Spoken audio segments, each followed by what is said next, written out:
any object in the universe has a natural set of resonant frequencies. And in the case of the Cymascope, it's no different. All objects have their own natural resonant frequencies. So, but we're not interested in scientific terms in those frequencies. What we want to do actually is to tune them out. Why? Because if the Cymascope instrument had these resonant frequencies, it would color effectively the results. In other words, would influence the results. And so the pattern that would occur on the surface of the water would have some reference to the resonant properties of the Cymascope itself. We're not interested in those, of course. We want to create an accurate model of the sound in a geometric form.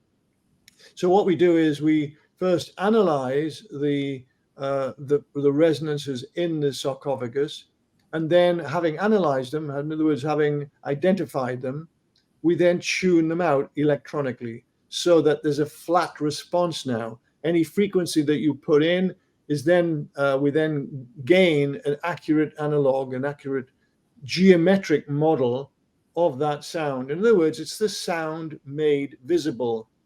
I also need you to realize that these cymatic patterns, we call them cymaglyphs, actually, a little bit like hieroglyphs, cymaglyph. These sound patterns are not just on the surface of the water. The sound, when it enters into the water, actually organizes all of the water molecules, not just the surface, but right throughout the depths of the water. And this is an important point about cymatics technology, to realize that when we are immersed, when we humans are immersed, or animals for that matter, in a beautiful soundscape, in some beautiful music, say, then all of the visceral waters in our bodies are also being organized. So right away through all of our body, there is organization happening almost instantaneously. When we put sound into the Cymascope instrument, it takes just a few fractions of a second for the pattern to emerge, for all of this beautiful organization, just the blink of an eye, basically, virtually, and all of that beautiful organization occurs.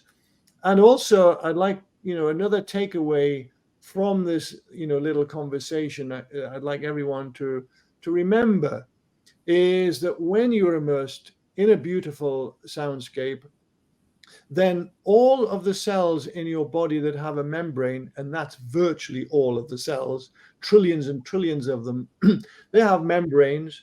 Those membranes will be receiving a beautiful pattern, a beautiful geometric pattern, a cymatic pattern, when you're immersed in this beauty. So because of what I said earlier about whenever you have sound and you have a membrane, there has to be a cymatic pattern. And cymatics, the principles of cymatics actually work regardless of scale. So here I'm talking about beautiful cymatic patterns imprinted on every cellular membrane in your body. But equally, at the other end of the scale, if we talk about, the planet Saturn, for example, in the solar system, it has a giant hexagon, a cymatic pattern on its north pole, so large it could swallow 3 Earths. That's how big it is, right? So cymatics works regardless of scale. And coming back to your body and these beautiful patterns that are emerging manifesting on the membranes, what happens is, because music is constantly changing its phase, the pattern will not stay stationary. This cymatic pattern that I'm referring to will gently rotate. And why that's important is because the cells have little antennae projecting from their membranes. These are called integral membrane proteins. And it's the way that the cell takes in its information from the central processor. It's the way that it takes in nutrients and excretes waste products. It's also the way that the cells in a community in your body literally converse with other cells in the vicinity. And these little IMPs get a beautiful massage. Now you can realize why I'm sharing this, because when you're immersed in music that's always changing its phase, then the cymatic patterns are rotating, they're gyrating about the cellular membranes, giving the IMPs a beautiful massage. In other words, again, sonic nourishment for your cells. So how wonderful is that? Did that answer your question? I'm not sure. That did, and it made me think of waterbeds. Those are back in 80s, 70s, 80s. And when I did my research, it was sound travels through water 5 times faster through water. So if we did, maybe the aquatic med beds might be our next wave of the future, by putting the sound through the aquatic bed, maybe, right? Yeah, maybe. Yeah, sound does travel faster in water, but one of the really interesting aspects to cymatics that I think is, again, not commonly known, is that when sound enters into water, the vibrations are actually compressed by a ratio which relates to the density of air molecules versus the density of water molecules.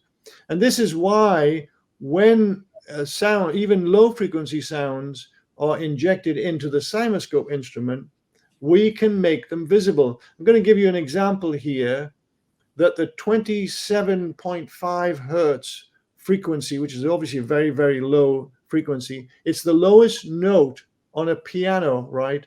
The very, very lowest note. That note has a wavelength, if I'm remembering this correctly, of 12.37 meters. So about 37 feet, right? That's the length. We're calling it wavelength because that's the scientific jargon we have to use. They're not waves at all, they're bubbles, as we've already talked about. But the length of the vibration, let's say, which is called wavelength, the length is 12, I think it's 12.37 meters. So how is it, for example, that the cochlea in your ears, which is only just over an inch long when it's unwound, it's like a little snail, as you know, in the ear. And if you unwind that, it's about 30 millimeters, which is just over, an inch long. How is it that this little organ in your ear is able to sense this very long, low piano note? And the reason, it turns out, is because of this differential between the density of air and the density of water. And the figure is actually 820 times to 1. That's the ratio. So these very long piano notes, for example, is how your ears are able to sense them, because of that compression ratio that happens when sound enters into water, not just into your cochlea, but obviously into the waters of your body, into any kind of water, basically. So another little tidbit of information that's interesting. Right? You've given so many good nuggets today. Thank you very much for sharing all this.